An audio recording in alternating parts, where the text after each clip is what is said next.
Welcome to My Spoonie Sisters, featuring stories from special guests dedicated to empowering those with chronic illness. Our goal? To connect people and provide the support and tools they need to live a better life. For those with chronic illness, our energy levels just fade faster. We must be more purposeful with the spoons allotted to us. So grab your coffee or tea, sister, and tune in as My Spoonie Sisters share stories of living with chronic illness. Hi, my Spoonie Sisters. I'm your host, Gracefully Jen, and I am thrilled to bring to you a new Spoonie Sister face and voice to all of you, and her name is April. Hi, April. How are you today? Hi, I'm doing good. Thank you. So, April, how about you kind of share a little bit of backstory for us on why I brought you here? Okay.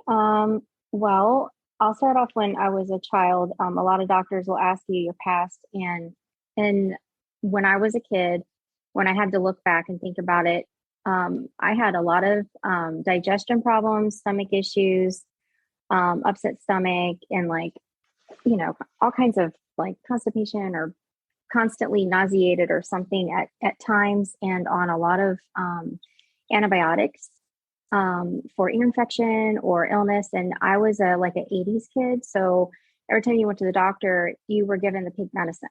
So no matter what, fever, okay, here you go. So I was on antibiotics probably at a minimum from age, I think 6 to about 11, probably 3 times a year, antibiotics, right? So then as I got older, it might be once a year, but on average, it was 1 to 3 times a year at a minimum. And as I got older, I still had stomach issues, and then I started getting headaches. And then I ended up getting my cycle at 12, and it was extreme pain and stuff, not like your typical everyday thing. And so as I became older, teenager, I would have extra pain and extreme. So I would take all the over the counter stuff, and it was still very extreme, and I'd have to breathe through it, and it was very difficult. And so my mom had thought that I most likely had endometriosis, which my grandmother and my mom had, and they didn't do anything about it as far as taking me to a doctor or anything like that. They just, gave me pain pills or whatever they could give me, like ibuprofen, Midol, Excedrin, anything that would help, along with heat and stuff to treat that. And so that was between that and my stomach issues, those are the only things that stood out. Then as I became an older teenager, into 19, I was in a car accident. I was hit from behind at the same red light 4 times in 5 weeks. Then in the left turn lane. Then I was hit another time. Someone was running from the police on foot, and a bunch of cars collided and then crashed into mine. So I basically had five whiplash situations within 5 weeks. And so after that, I went to the hospital. They checked me out, everything's good, you have whiplash. And so I was 19. I didn't know anything else to do. So I just went ahead and, went on with life. My neck will get better. And so then I started getting headaches and migraines off and on. And I would treat it with Excedrin or whatever, and still had the same stomach issues and still had the same cramping, but it was getting worse. And I thought every woman just had horrendous times of the month. I thought it was so normal to wear a heating pad and then have a 8-pound dumbbell on that area of pain on your where your pelvis is, and then taking alternating Excedrin and Midol and crying. I thought it was normal. And so because my mom and my grandma thought it was normal, right? So I was 23 years old and I met my husband, and we were dating, and he's talking to me, and somehow we're talking about, I didn't eat a lot. And he's like, why aren't you eating? I'm like, well, I feel super sick every time I eat. So he was like, why do you feel that way? He's like, when did you go to the bathroom? I don't know how we got on bowel movements. He's like, when did you go to the bathroom last? And I was like, oh my gosh, I don't want to talk about that. And I told him 8 days. He's like, 8 days. I'm like, he has 8 days. He's like, oh my God, you're going to die. That's not healthy. And I said, what do you mean? What do you mean? So I ended up going to the gynecologist for, because I was having such bad pain. I'd never been to the gynecologist yet. I was 23. Go to the gynecologist. She is an amazing doctor. And she's like, I'm going to check you out, you know, how I'm supposed to, but then I'm going to check out your stomach because something doesn't sound right. You have all these crazy symptoms. So she's like, I think you have H. pylori. So she tested me for H. pylori and for something else. I ended up having E. coli and H. pylori. And so she treated me with like these, like, I think it was like 4 major rounds of these strong antibiotics and then tested me again. Everything was good. But she thinks between my constipation and then like whatever I wasn't eating right or eating enough and everything was just sitting like in my intestines, it made me, it basically was making me toxic. So that got treated. And then she recommended I go to a GI doctor. So I went to the GI doctor when I was about 24.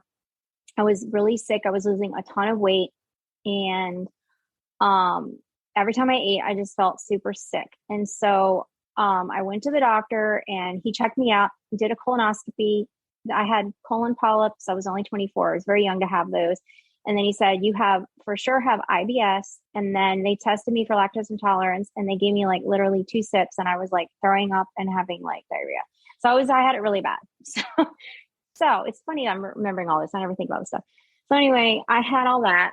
And then they treated me with a medication called Zelnorm at the time, which helped IBS at the time. So it worked for 6 months. I felt really good. And then I was lactose free, quit doing all that. And I felt like $1 million after like 6 months of all of that. Then they say, oh, Zelnorm has to go off the market. It's causing heart attacks. So then possibly.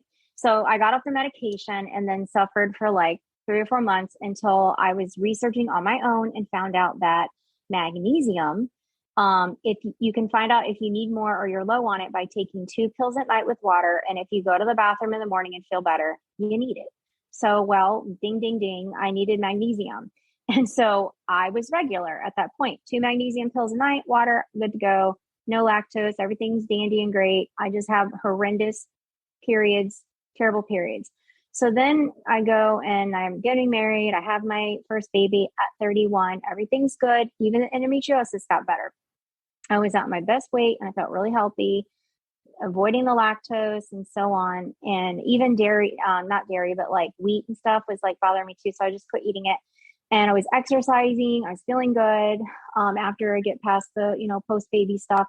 And everything was fine. And then I had my daughter when I was 33. And then right after I had my daughter, everything just got kind of funky. Now, in my life, I have 2 babies now under the age of basically 2. My husband comes to me and says, okay, I'm going to school full time, working full time. And here you go. And so what was happening was, I think that stress had something to do with it as well. We were very busy.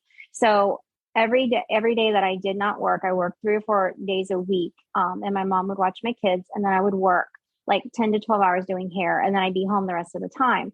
So I'm like taking care of babies, not sleeping well, not eating enough, everything is just like stressful because, my husband's at school 4 nights a week. And then every time we're like, high five, see you later, piggybacking on each other's like schedules.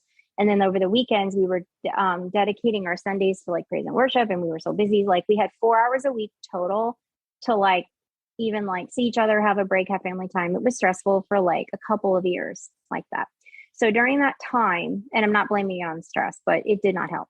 During that time, I started getting like all these symptoms in my chest, which mimic anxiety, but they found that it was not anxiety. So I was having like pain across the top of my chest, which turned out to be costochondritis after they ruled everything out.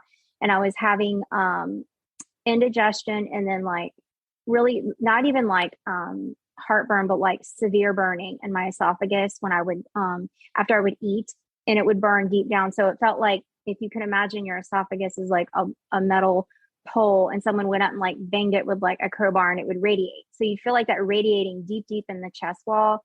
And it would cause my throat to feel like it was a really weird sensation, like a tingly, like almost like my throat was swollen when I would swallow, almost like if you've ever had anxiety or a panic attack and you feel like the tightness, but I was relaxed at the time. So they ended up doing an endoscopy, and which is the tube down the throat. The GI doctor did that, and they noticed I had severe gastritis, and I also had acid reflux, like really bad, and I had some polyps in my esophagus from all the wear from the acid.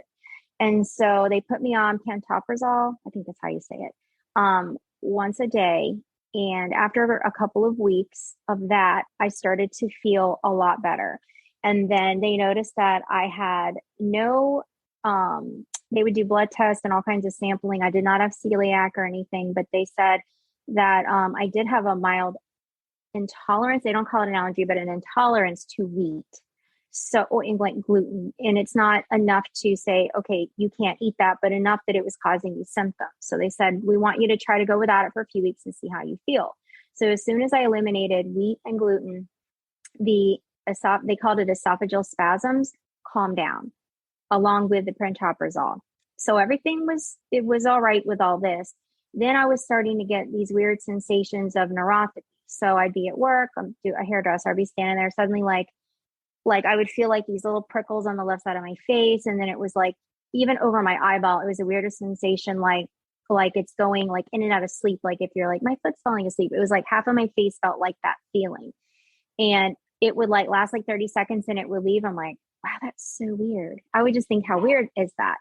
And then a little bit later, a few hours in the day, like it would happen over my upper back, and then it would happen in my leg and like random places.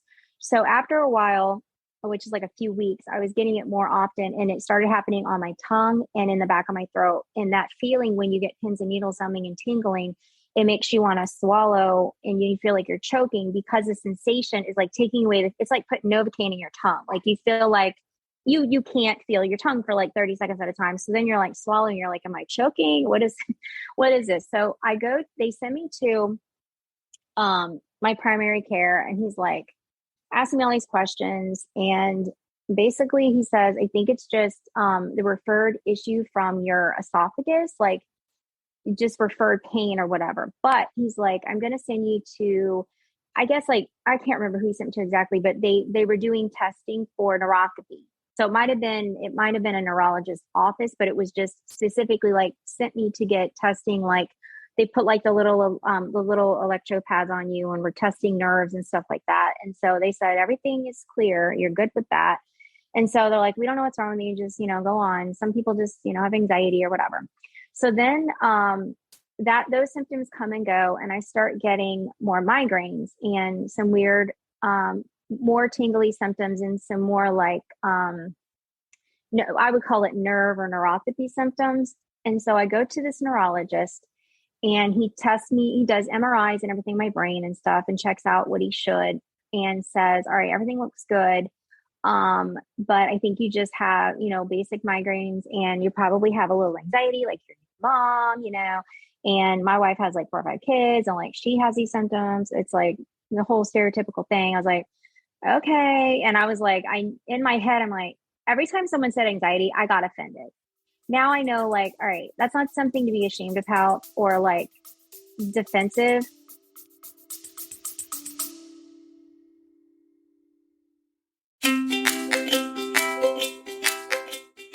Calling all Spoonies. As a host of a chronic illness podcast, nothing lights up my day more than hearing from you, our incredible listeners. Whether it's a topic close to your heart that you want us to uncover, or you are keen to show your own journey as a guest on our show, your voice matters. Living with chronic illness can often feel isolating, but through the power of podcasting, we can come together as a community to uplift, educate, and inspire one another. Your stories, insights, and questions drive the conversations we have and the topics we explore. So if there's something on your mind, a story that you are just itching to share, or a guest you'd love to hear from, don't hesitate to reach out. Your voice is not only welcomed here, but celebrated. Let's continue to amplify the voices of those living with chronic illnesses and create a space where everyone feels heard, supported, and empowered. Together, we are stronger.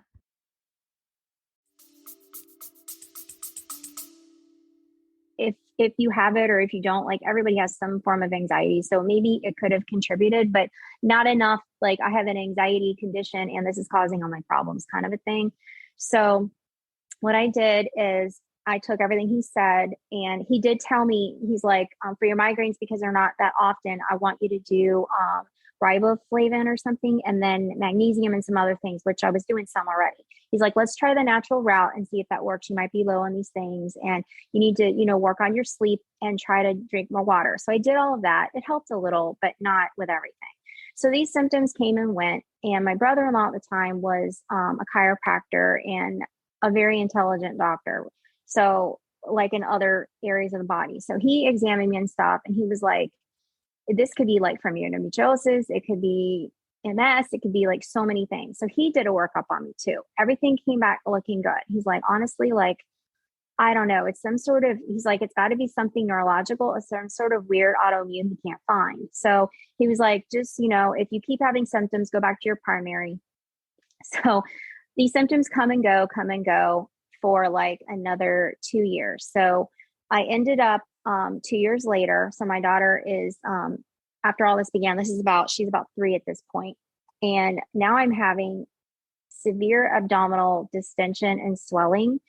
And then with that, I'm also having nausea and dizziness and like kind of like vertigo symptoms that are coming and going in waves, along with stomach pain and vomiting and like either diarrhea or constipation or whatever. So I'm thinking, oh my gosh, I have a stomach bug or some weird virus. And every time I feel this way, I just like treat myself like I'm sick. So I'd go to bed. I'm like, oh, I'm sick. I'd go puke or do whatever I had to do. And then lay in bed. I'm like, oh, I'm just going to fight this off. So it would come and go. And then I went to the doctor because I would start to like walk my dogs down, like, let's say 3 little squares on the sidewalk. And I'm like completely out of breath. I'm like, this is so, like drain. Like someone literally just came up and go, take the life out of your body. And you just standing there. I'd almost have to like shuffle back. Like I'm 100, like going, barely moving, trying to get back to the door to my house. And then I sit down. I'm like, oh my God, like I have no energy. And so I started to put this together, and I noticed every time I ate something within 15 minutes to an hour, I had literally no energy at all, nothing.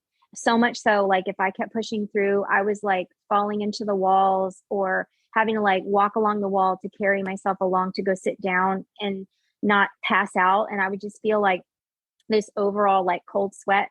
So then I'm thinking, do I have like, I don't know, whatever, like something with my blood sugar, my blood pressure, like what's going on?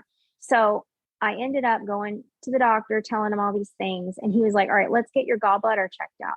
So they check on my gallbladder. They did a HIDA scan and said, okay, it's sludgy, but like not enough to remove it. And they said, okay, we want you to change your diet, do low fat, whatever. So I follow all this stuff. In the meantime, I'm still having these crazy symptoms, and off and on, they come in waves. And so then I'm like, let me go to the gynecologist. Maybe it's my hormones. So then I go to the gynecologist, they check everything. They're like, everything's good, but maybe, eat less gluten and drink more water. And we don't know. It's not gynecological. So I go back home and I'm thinking, dear God, like what is happening to me? And so at the time I just start treating symptoms as they come. Most of it is abdominal distension, nausea and weakness, and fatigue and puking. And so finally I'm like, all right, I was down to like eating crackers a day and like ginger ale. And I'm thinking, what on earth? So then my stomach swelled up and I could not stop puking. And so I went to the ER and I'm like, here's my symptoms. I mean, I'm going to send you a picture of like, it was basically what it was is endobelly. So they check everything out. And he's like, look, I don't know what's wrong with you, but maybe you're constipated. I want you to go home and drink like 4 gigantic bottles of white grape juice and then go to the bathroom and you should feel better. And then I looked back on my report a few years ago. I took a peek and he had actually tested me for crack cocaine and something else because he thought I was in there for pain drugs because I was suffering so bad. And I look like a nutcase because I'm in there. I'm like, my belly, my belly. I mean, I literally look like I'm insane. So then what happened was I was so sick. I could barely do anything. So what I did is I called on my own and I made an appointment with a surgeon who deals with gallbladders. I get an appointment. I go in there and he checks me out and he was like, he's like, you've done the height scan and all, I'm not going to test you anymore. And with your symptoms, I think that it definitely could be contributing. So, well, if you want, let's just get the thing out. So I was like, okay. So within 3 days, now I'm getting this gallbladder out. And I said, can you see the uterus or endometriosis? If I have it, would you be able to see it? He's like, yes, I can. I'm going to take pictures and look in there. Because I never wanted to do that surgery that you volunteered to do, the laparoscopy, to check. The main reason is like, if I didn't have it, then I'm like, oh, great. Now I'm paying all this money. And now my husband's going to be like, look, you don't even have it. Now, it was always this guilt thing. Like, why do that? And then plus it was scary. I didn't want to do that, which it's not scary. I just was afraid. So I get this gallbladder out. My mother-in-law had taken me. The doctor comes over to my mother-in-law. I was like, oh my gosh, like this was an emergency. It was so swollen. He's like, this girl is sick. So they took it out and they're like, it's urgent. So glad that came out because I don't know what could have happened. Maybe it ruptured or whatever, but he's like, that was an emergency situation. He's like, she's going to feel a lot better. So I go home. 2 days later, my stomach is like flat as a board compared to swollen like a beach ball and sick. So I start feeling better. I'm like, wow, that's awesome. But then he's like, you have endometriosis. Go to your doctor, your your gastro, whatever, your gynecological doctor, and let her know and talk out a plan. So I go to them and I was like, what do you think of this? And they're like, well, it's pretty bad. Like, cause they could see all the pictures and she's like, your tubes are damaged. You have endometriosis wrapped around all this stuff. It's on your bowel. It's this, and that. She's like, this surgery will definitely help you feel better and make your cramping better and whatever. So then I'm scheduled within I think it's within, I don't know the time frame exactly, but within 4 to 6 months of me having this gallbladder out, now I have this surgery. I had a laparoscopic. They go and remove all of the scar tissue, all the endo they can find. They take out an ovary that was damaged and my tubes were destroyed. So they took them out, sewed me up. Everything's looking good. Everything's better. Okay. Very minimal symptoms. 6 months later, I go back and I'm like, my stomach is swollen. I'm super sick. Got to be the endo. Got to be the endo. The lady says, my doctor, and she's like, no, it's impossible. She goes, that's too soon. And I got it all. I want you go get cleared by the GI doctor. I want you to get colonoscopy, endoscopy, all this stuff. And you prove to me that it's not those. And then I'll go back in. Well, and then she's like, stop eating gluten. I'm like, lady, I'm done with the gluten. I don't eat that. So then I go home. I'm like, oh dear God. I'm like, so I go to the gastro doctor and they're like, we really don't think it's anything gastro related. They're like, we're going to test you, do all this stuff. They check everything. They're like, it's definitely got to be endo. So then I go to her and she's on leave. So then I find a miracle man, I call him, somebody that was recommended to me by a random person, a random healthcare person on the phone. Cause I'm like, who can I go to that takes my insurance and whatever. And so I end up going to see this, really well, respected, GI doctor that does robotic surgery for endometriosis and does hysterectomy for people who have cancer and things like that. So he's like really, really good. I go to meet him. He's like, because this is at this point, it's like it's an option. So I'm making this choice. I'm like, oh my God, is this the right decision? What do I do? What if I die? You think of everything. So I'm a young mom, but my kids are young and I'm a mom and I get this husband. So I'm like, all right, let me go to this doctor. I'm talking to him and he's like, look, your symptoms are so bad. And at the time I could barely walk because the, little did I know the endometriosis was like, they call it it's like the cul-de-sac or something, like deep in your pelvis. So there was endo all in there. And so every time I move, it would press on these nerves and I would go, ah! Like I thought I was dying. So I was barely lifting my legs. I was shuffling around. Like if you had Parkinson's and you can't lift your feet. So I was doing a shuffle everywhere I went. Every time I go to sit down, it's extreme pulling pain and these sharp shooting pains. So instead of having your period pain and your ovulation pain, I had pain 3 weeks out of the month, severe endo pain. So I was on everything you think of for pain, like you're treating a horrendous endo period, three weeks out of the month.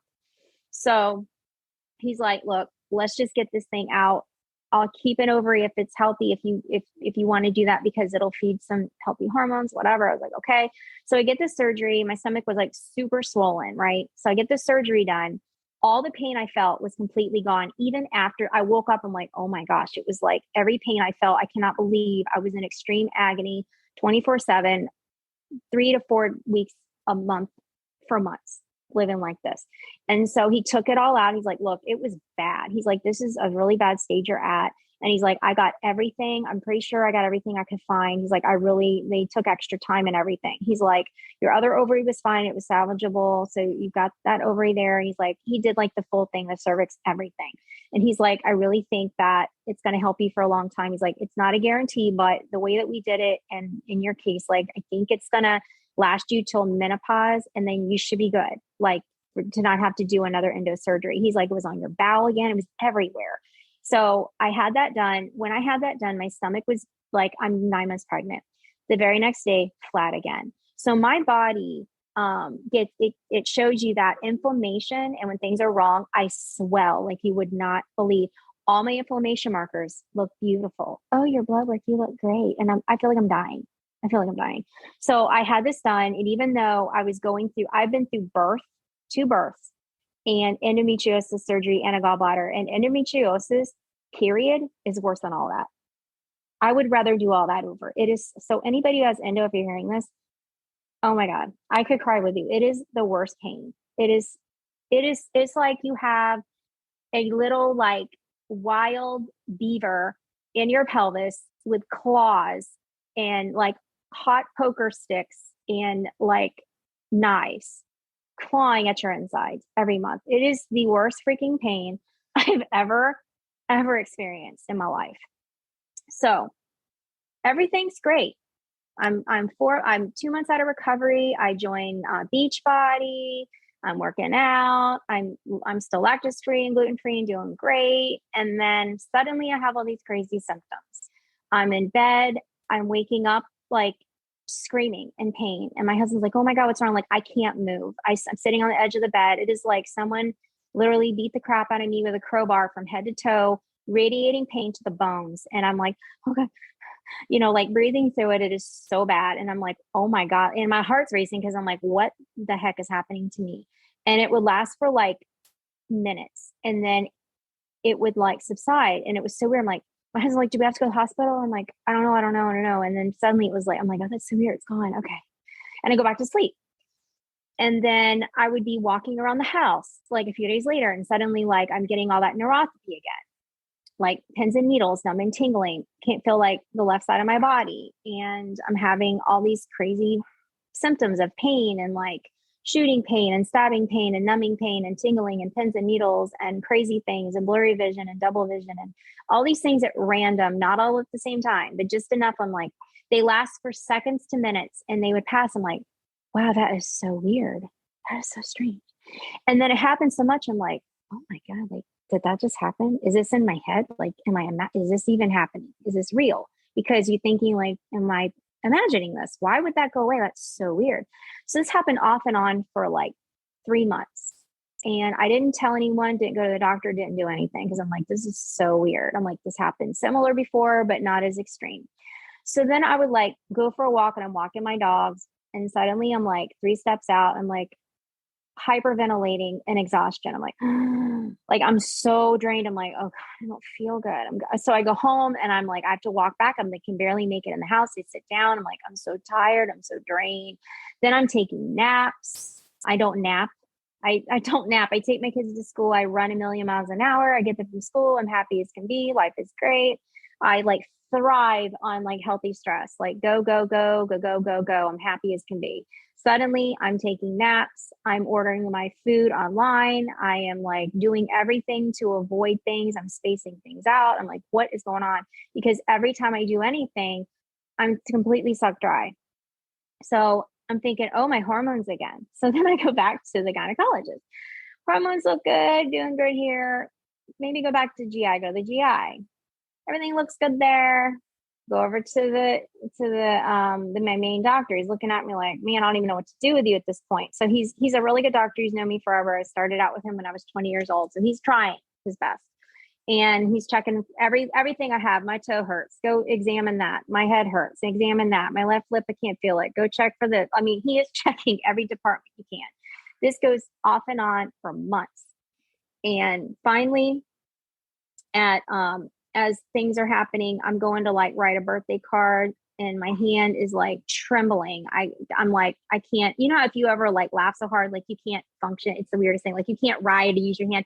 It was like that, but I'm like, I'm not laughing. And I'm like in a really good mood. So I'm like, I'm not having a panic attack. What the heck's going on? So I have to put the pen down. My husband's like, hurry up, we gotta go. Like, write this card. I'm like, I can't, my hand won't work. Like I cannot Something's write. wrong. Yes. And I said, this is so weird. And then all of a sudden I'm like gasping for air. Like I ran. So my heart's racing. I'm like, I feel so weird. Like I can't breathe. He's like, what do you mean you can't breathe? Like, is your throat closed? I'm like, no, like, I just feel so weird. I need to sit down a minute. So then I'm like, I can barely walk. I'm like trying to get over to the couch and sit. And I'm just sitting here like this. And he's like, oh my God. I'm like, well, Bill, it's been happening for months. He's like, what? And what do you mean it's been happening for months? I'm like, well, this is the worst it's gotten and whatever. He's like asking me all these questions. He's like, will you please go back to the doctor? I'm like, okay. So I go to the doctor and I'm telling him all this stuff and trying to explain to him all these weird things. And he's like, he don't know what it is. He's like, maybe it's autoimmune. So he's checking like every blood test, everything possible. And this is like 6 months into all these crazy symptoms. And then I end up seeing a doctor at Mayo Clinic, which is a functional medicine doctor. And he's like, all right, we're going to treat you for leaky gut. We're going to treat, you know, they always start with that, which is fine because you know what? Everyone has a leaky gut. Nobody has a perfect gut. So he was treating me in all the ways you can, right? So he's treating all my gut stuff and like, it helps a little because it's coming and going. Little did I know what I had, right? So I'm coming and going in these waves. So he's like, wow, this is working great. So 6 months into him doing all this stuff, I tell him, I'm like, I start saying these things. I'm like, it's so weird. Like what you're doing is helping, but like, it's so weird. I feel like I'm 100 years old and I feel like I don't have any energy. And like, I have all these weird pains and I'm 40. Like, is this just what happens? Like, I just feel really old and I can't really do like what I did. And I'm taking naps and I have like no energy. Like, do you think it's my hormones? Do you think, then he's asking me about my sleep. He's trying to think of everything. So he's like, all right, I don't really know what's going on, but he's like, we're going to continue. We're going to work with your sleep. We're going to do this and that, whatever, with the energy. And nothing was getting better. So he's like, go to your primary and talk to him. So I did. And he was like, I think that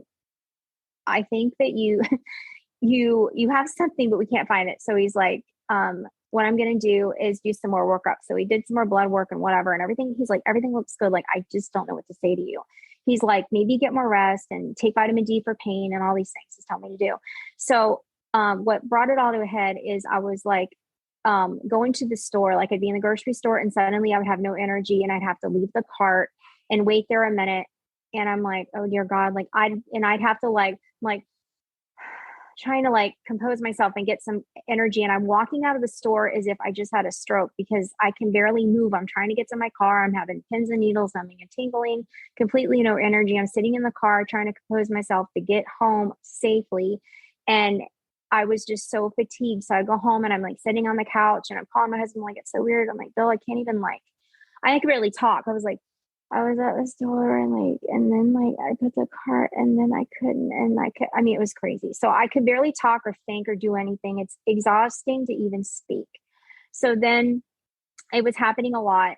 And I get my kids home one day and I'm scared out of my mind because every time I go to do something that I'm fully drained and I'm starting to like collapse, like with energy. So I have to lean on something and use them to help me get in the house. I'm like, something is the matter. And so I call my main doctor and they're like, you might be having mini strokes. So they're like, I want you to go to the ER. I'm like, oh God. So I hate the ER because you know how they are. So I get my mother-in-law, couldn't even drive. And they wanted me to call an ambulance, but I didn't do that. So I call my mother-in-law and she drives me to the hospital. I go in there. I have slurred speech. I can't even form a sentence. I can't walk on my own. I can't do anything. They're doing all this stuff. They're thinking like, oh, do you have a virus? Oh, do you have anxiety? Oh, whatever. Oh. So then they ask me all these questions, do all this stuff, take me to the heart ward because that's what the doctor said. They're testing. They leave me in the hospital for one day and night and they test me for everything. Then this doctor comes in, this neurologist, head of neurology, and he does a test on me, all these things like neurological testing. And all my brain scans look pretty good. And he's like, I think you have MS. He's like, I'm pretty sure you have. It's called like, oh, there's one that it's like comes and goes. There's a name for it. I don't know the name. Do you know the name of that one? I don't know the name either. Yeah, there's one where it's like, it's slow progressing, but it's like comes and goes like this, like in waves, almost like how fibro does. So he's like, I think you have MS. So I leave the hospital in a wheelchair. Okay. Can't walk. And I'm left with, you're going to go see this neurologist in 6 weeks. 6 weeks. And he says, leaving with, I'm 99.9% sure you have MS. I'm like, oh dear God. I go home and I'm thinking, all I want to do is get my daughter to dance. All I want to do is drive my son to baseball. All I want to do is like take care of my kids and live my life and be the mom and wife. Oh my God. And now I'm a part-time hairdresser of all these clients I have. So I go home. I can't even, like, at this point, I could not move from, like, my husband would have to help me get up and like help me walk across the house because my balance was off, my energy was gone. And when I tell you gone, like, if I didn't have him, I would be crawling on the floor and taking breaks. So my energy was gone, my balance was off, the brain fog was unreal. And I am left with, we don't know, but we're pretty sure you have MS, wait 6 weeks. So I'm having all these crazy symptoms. I didn't have a lot of pain at this time. I had more symptoms of like brain fog, numbing and tingling, pins and needles, neuropathy, just really wacky symptoms, but mostly off balance, a lot of neurological weird stuff, blurry vision, double vision coming and going, eye pain, all the symptoms that you would have with MS, right? So, because MS normally I don't think causes a lot of pain in the beginning either. Go ahead. I think I might have found it. Did they call it relapsing or remitting? Yes. Yes. Thank you, Google. Thank you. Yes, that is exactly what he said I had. So he tells me, I want you, while you're waiting for this doctor, I want you to go on an all plant-based diet. So I did all this already, because he's like, this helps naturally, whatever. So anyway, I'm waiting for this other guy. Then what I did is, I'm a Christian. So I was like praying. I'm like, all right, Lord, you know everything. So I'm just going to ask. So I'm sitting in my chair in my living room. And at this point, I'm waiting. I'm at my appointment week. I called every day, by the way, 4 times a day. Hi, it's April. Hi, it's April. Hi, it's April. I got in 2 weeks. Okay. Call. Don't you dare wait no 6 weeks. No way. So I got in 2 weeks. So my mother-in-law had to drive me because I couldn't do anything. So off and on, like, it was too scary. So I ended up having this appointment. I'm thinking, oh dear God, I cannot go to another doctor and not know what I have. And I don't want MS. And deep down, I didn't believe I had MS. So I prayed and I was like, Lord, please just tell me what I have. So I just sat quietly and suddenly I heard the words, not in a sound, but I just knew. And he's like, reactivated Epstein-Barr. I never heard that in my life. I'm like, what the heck is reactivated Epstein-Barr? So I'm like, is that a thing? I thought I was out of my mind. So I'm on my phone. I'm like, I read reactivated Epstein-Barr or reactivated EBV. Every symptom I have, every single one. So now I'm thinking, this is my diagnosis. God told me what I had, which he did reveal that, but it wasn't the only thing. So I go to the doctor. They check me out. They're like, we have no idea. We don't think you have MS, but we're going to redo your brain scan and do some other things. And then I said, could you check me for this thing? And I'm thinking in my mind, I'm like, it's called reacted Epstein-Barr. They're like, okay, at this point, whatever you want me to do, I'm going to do it because you need help. And so he's like, I'll add it in there. Well, sure enough, everything came back clear. And I ended up with reactivated Epstein-Barr. And they go, you have it. And so then they send me to a doctor that is infectious disease, right? So they send me to, within days, I'm over there. They're testing me for AIDS and like everything. And she's like, everything's good, but you do have reactivated Epstein-Barr. She said some people are very sensitive to their body and they can feel symptoms when they reactivate. So she's like, like 98% of the country has had Epstein-Barr or been exposed to mono, which reactivates like reactivated Epstein-Barr. Like you get chickenpox and then you get shingles as reactivation, right? So she said most people don't feel it, but some do. And so I was like, okay, but she's like, there's nothing I can do because it's not a live thing. So you're just feeling symptoms. So I go on my merry way thinking, okay, I have this. I go on Google, go on YouTube. I see all of these people. Oh, I take this supplement, not all these things you do. So I did the diet you do for it, like all the things you eliminate and like eggs can trigger it, all these things. So I do all this diet for reactivated Epstein-Barr. And the levels were high. So it's really red. So my body was like freaking out. Right. So some symptoms were from that. So I had that and no doctor agreed though. No doctor agreed that it was really causing me symptoms but online, all these people said, no, I have all these symptoms. I couldn't get out of bed. I was like dying. And then I did these special diets and these special herbs and it got better. Well, I did all of that. Then they tested again and the reactivation is no longer in reactivation. So then I'm like, oh, this is awesome. I'm doing so well. So what happened was the symptoms came back, but yet I didn't have it. So I'm like, well, that theory's out the window. Might have went with it, but it's out. So then I ended up going back to the main doctor, my regular doctor, and he probably at this point thinks I'm out of my mind.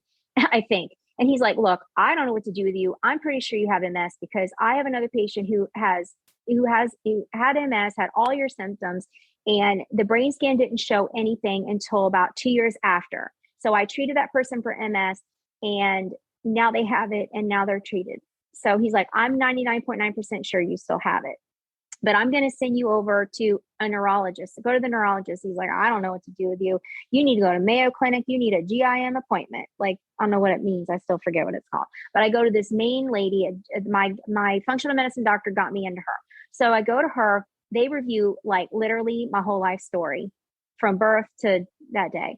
And she says, all right, based on everything, you for sure have fibromyalgia, sensory sensitization, chronic fatigue syndrome, and generalized anxiety.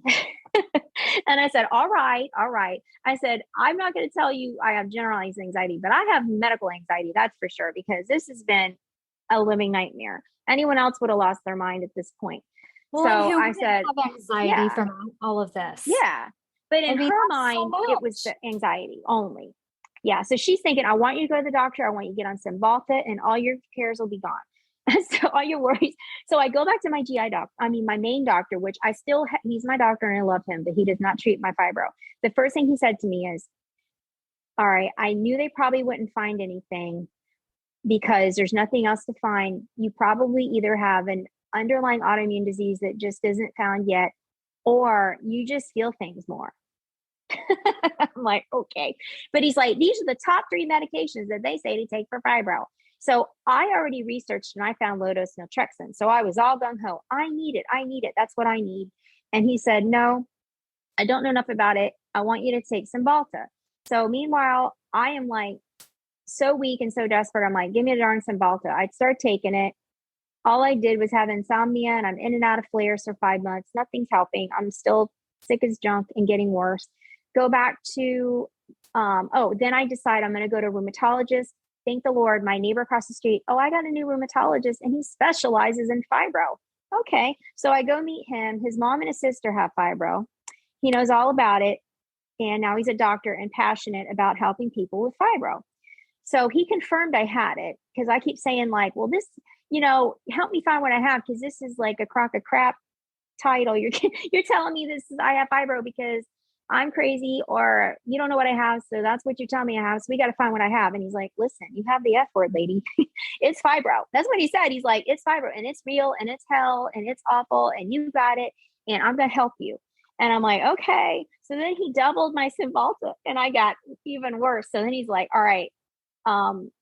In the meantime, he's like, I go back to him, and I had found a chiropractor because I'm trying every angle. So the chiropractor's working with me and she agreed to get me my LDN. So I get on the LDN. In 2 weeks, I'm symptomless.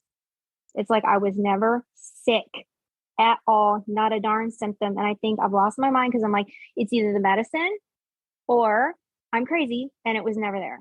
So then I'm thinking, all right, every day it goes by, I'm like, oh, I still don't have that symptom. I still don't have that symptom. I still don't have that symptom. I go see my doctor, my main doctor, not my main doctor, excuse me. I go back because I have my 3-month follow-up with the rheumatologist, and I'm holding my little bottle because you got to go in, show the new medicine. And he's like, oh my gosh, is that what I think it is? I'm like, what do you think it is? He's like, is it LDN? I'm like, yeah.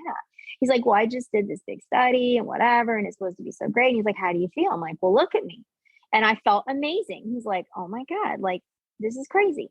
So then he's like, tell me where you got it, because I'm going to look up at pharmacy. I'm going to need to start prescribing, like using this as a tool. So I'm like, all right. So meanwhile, I'm thinking, wow, I am never going to have a symptom again in my life. I'm healed forever. This is my miracle cure, which it was at the time. I still had to eat well, and I was, utilizing some tools. Okay. It wasn't like perfection, but it was almost. So then I get COVID, and 2 weeks after COVID, my fibromyalgia, and also I have gastroparesis. I could talk for years, so I'm not going to go into all that, but I had gastroparesis, which is paralyzing of the stomach, which when you eat, it just sits and sits for like up to like 12 to 24 hours or longer rather than just like 2 to 4 hours. So you feel super ill after you eat. So you either vomit or you just don't eat because you're sick.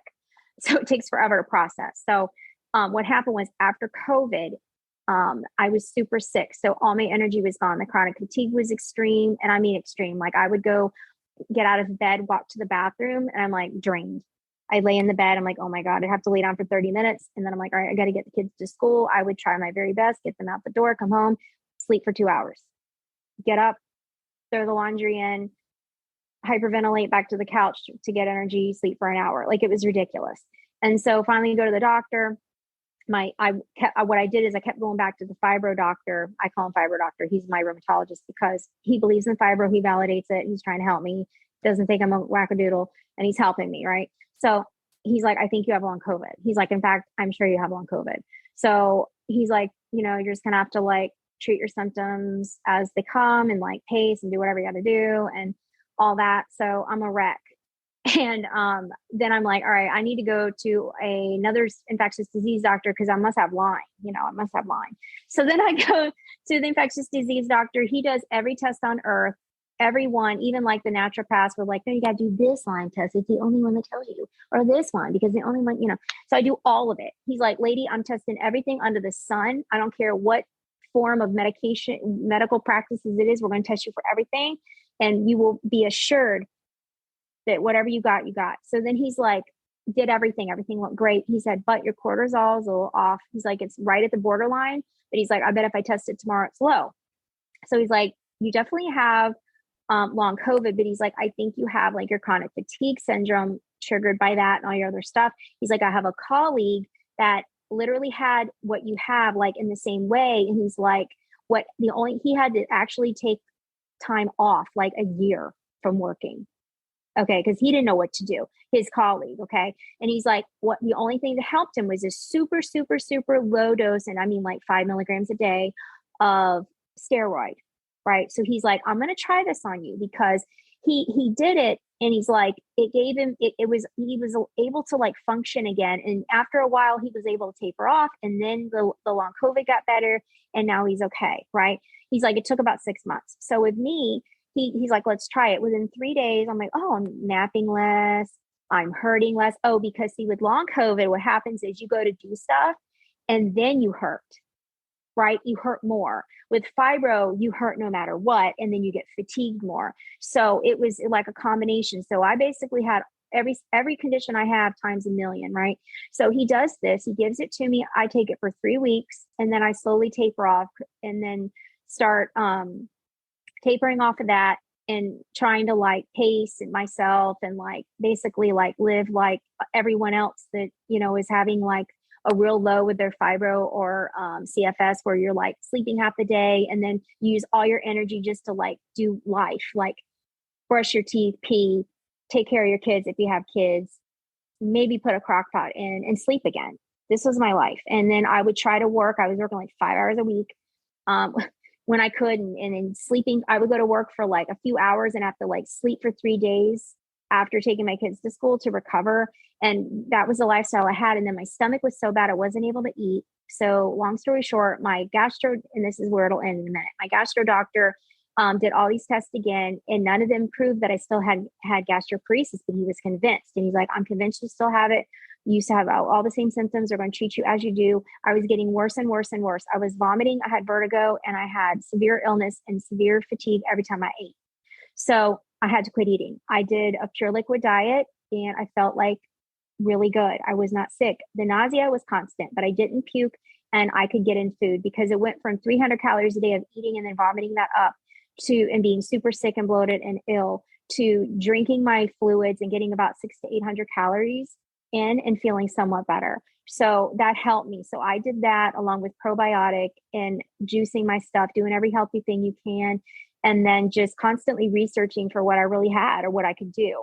And so finally, it's been almost a year since long COVID, right? And I'm finally like, all right, back to like square one to where I'm like half of where I was before I got the LDN and was like, wow, I'm great, right? So what's helped me I'll get to this real quick with the stomach. So I ended up going to a different gastro doctor because I'm like, I can't live like this. He was fine with me starving. I lost 24 pounds. And right now I'm 5'4" and I weigh 118, which isn't bad, but I didn't want to go lower and then get super ill because I'm already losing muscle. I have no strength because I have fibro and CFS and all this chronic fatigue syndrome. I couldn't risk any more deterioration. Okay. So I'm like, let me go somewhere else. So I meet this other doctor. He's incredible. He's like, I'm going to partner with you. I'm going to listen to you. I'm going to validate you. I'm going to help you. I'm like, oh my God. And so he tests me for all these things he thinks I could have. Everything's negative. He's like, keep your follow up at Mayo, because I had a Mayo clinic appointment with, there's 2 doctors out of all the gastro that they have that deal with gastroparesis. I had my visit. He did all the investigation. He's like, you don't have gastroparesis. He's like, you have a mimicking condition. It's called functional dyspepsia, and it causes all the same symptoms. You can even get to extreme of needing a feeding tube and being very ill. But he's like, that's what you have. And he's like, also with that, pelvic floor dysfunction comes into play. He's like, you for sure have that. And if you treat both, you're going to feel a million times better and start being able to eat. So the reason he knew that too is because the gastro doctor I had just found before him started me on amitriptyline to treat the nerves in my gut, treating IBS in the meantime, trying to figure out the other stuff, right? So it started to work. It dulled the sensors in my nerves in my stomach, which would get activated when I ate solid food and would tell my brain, you're in danger. So my stomach would swell, everything would swell. I'd get nauseated and vomiting and extreme pain, and like you're giving birth every time you eat something. And then it would cause all kinds of like either diarrhea or constipation or whatever. And I was chronically nauseated on Zofran because I was sick. So it took away the nausea. 10 milligrams of amitriptyline took away the nausea, took away my insomnia, helped the nerves in my gut so I could eat. I have no gut pain unless I eat a lot, and stop the vomiting. So I'm on that, and it takes up to 8 weeks to really get in there and work. So proper diagnosis and standing up for yourself and finding doctors with a highly intelligent doctor that thinks outside of the box with compassion is what you need. You cannot have a know-it-all, listen to me or else, or you're going to die of his stupidity is what's going to happen. You're going to suffer and live a miserable life because you're listening to your doctor, and he is not your boss. He works for you, period. Sorry. He works for you. You're not in there, oh, doctor, whatever you say. No, the doctors are, if you have a doctor that is like domineering or like, it's this way or the highway, take the highway and find a better doctor, because your doctor works for you. And if anything, they're a partner with you. They are like crucial in your getting better, not watching you suffer and get worse. It's just not good. And my doctor was just watching me suffer. And, everyone deals with this, meanwhile, he's eating breakfast, lunch, and dinner, and I'm starving while I'm cooking for my family. Okay. So I'm way better. I had Thanksgiving dinner and about cried because I could eat. And I feel good. And actually, I'm maintaining a really healthy weight. Amitriptyline is known to cause so many symptoms, and it's not. I'm actually maintaining a really healthy weight. I don't have any crazy symptoms. It makes me feel better. It's supposed to help with headaches as well, which I have chronic migraines. That's a whole other story. I've got a lot going on, but I feel a lot better. And I use Botox for migraines, for the migraines. The amitriptyline helps the headache portion of the migraine. I do lidocaine injections and my spasms in my neck. I do physical therapy. And then when I can, they allow me to do yoga and walking. And then I do pelvic floor therapy, which if you even think you have that, dear God, is that good? They actually work with the fascia from head to toe, inside out, and they're going to help me tremendously. I can tell already. And then I do probiotic, prebiotic, B12 shots for the neuropathy and all the side effects that come with that. And then very healthy eating. I see a therapist. She also has fibromyalgia and is a Christian like I am. So that was aligned by God for me. And I have a positive attitude. And sometimes I have a fun, sarcastic attitude because it's fun. when you're sick, it's fun to be like, like, give me a break already. So I feel like having a YouTube channel and talking to people and everything just keeps you like sane, and you feel like you're part of something, and life can go on and you can function. And like, I've been in a constant flare with literally a few days. Like, this is a good day and I sound like I am hyper and excited with life, and I am, but tomorrow, like, I'm probably going to be like, hey, everybody. So it's just how it is. And I've learned that it's okay. And another thing is too, the fear that I had, what would happen is the symptoms would come on. And because I didn't know what I had, I'm like, I'd have fear like, oh God, I'm going to do all this stuff today. And tomorrow I'm like, oh, you're going to move and I don't know what I'm going to do. And so that's when like pacing method and spoon theory and getting to know other people that have these conditions that you have and talking it out with them or like a counselor or something like that is so helpful. And if you're a Christian, like, leaving it at the Lord's feet and just having peace and knowing like, it's all right. Like, I'm really happy. I mean, I've got chronic migraines.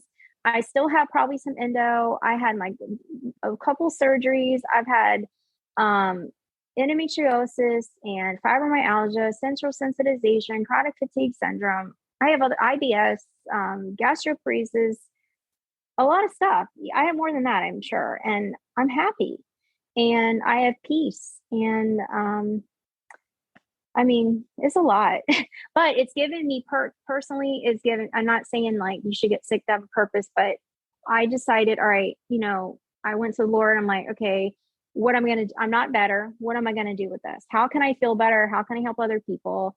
And how can I feel less insane and not alone? And that's what led me here.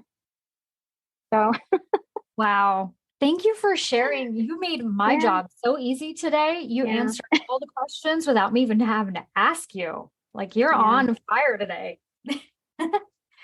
Well, okay. So if there's any advice that you could give, and you really have, you've given a lot of advice, but if there's anything you haven't given for advice, what would it be? Okay.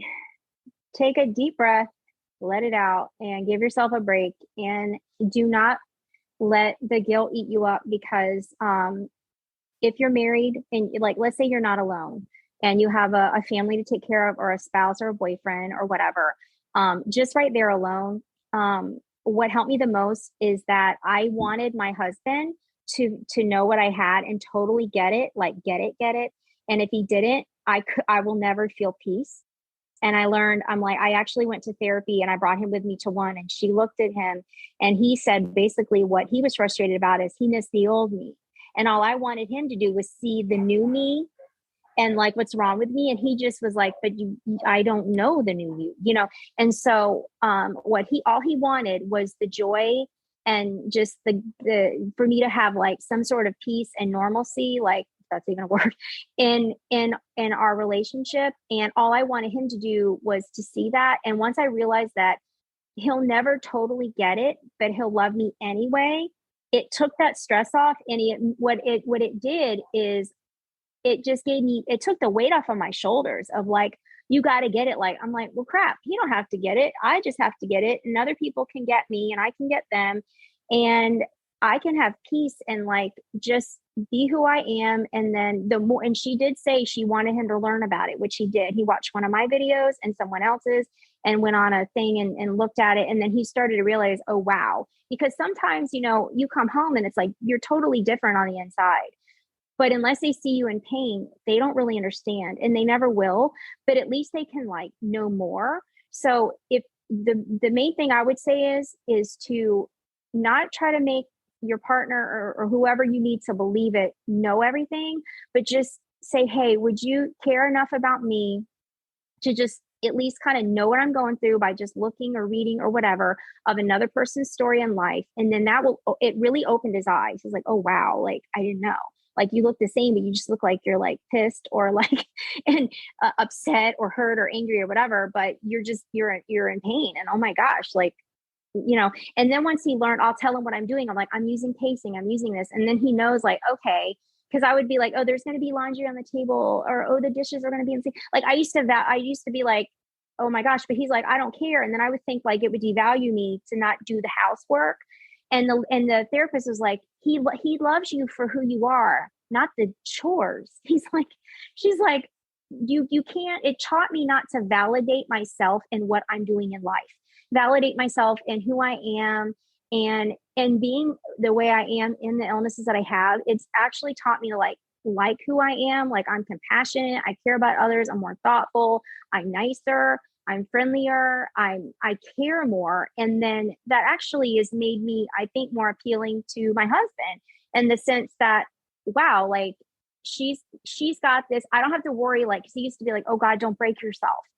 Because one, because he didn't want to have to do everything. Two, because it was stressful. And three, because he didn't know what to do. So he would like go away every time I heard he would out of sight, out of mind. And now he's like, oh, you're pacing. He's like, you got this. So it took it off of him for me to like get myself together and stop trying to make him fix it. Because when you have a partner, you go to each other and you lean on each other. But in this case, I couldn't do that because he can't fix me, right? I'm the one that needs to learn to be the new me and the new body that I have. And for me, I'm like a fighter. So I'm like, all right, I'm going to like, I can't get rid of it, but I'm going to try to live like it's gone as much as I can.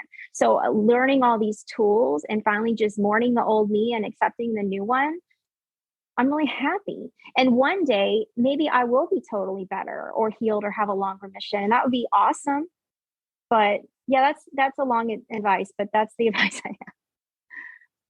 Well, thank you so much for sharing your story with us. And I will have all of your information and how people can find you and follow you in the show notes. And once again, thank you so much. And all right, everyone, until next time, don't forget your spoon. Bye.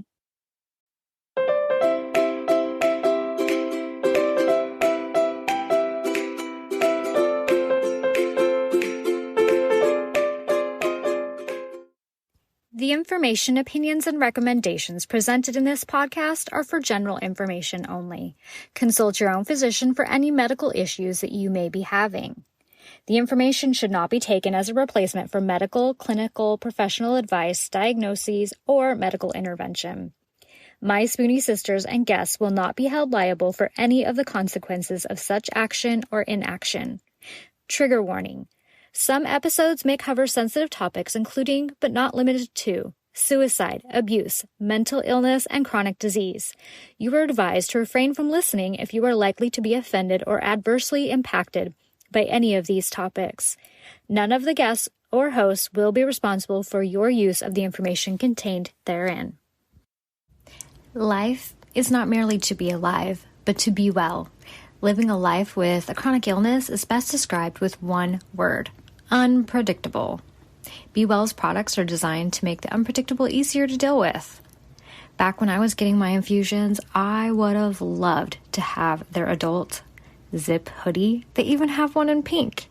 They also have everything from one-day pill holders to urgency buckets. So remember, they want to make your life a little easier. So be sure to check out Be Well.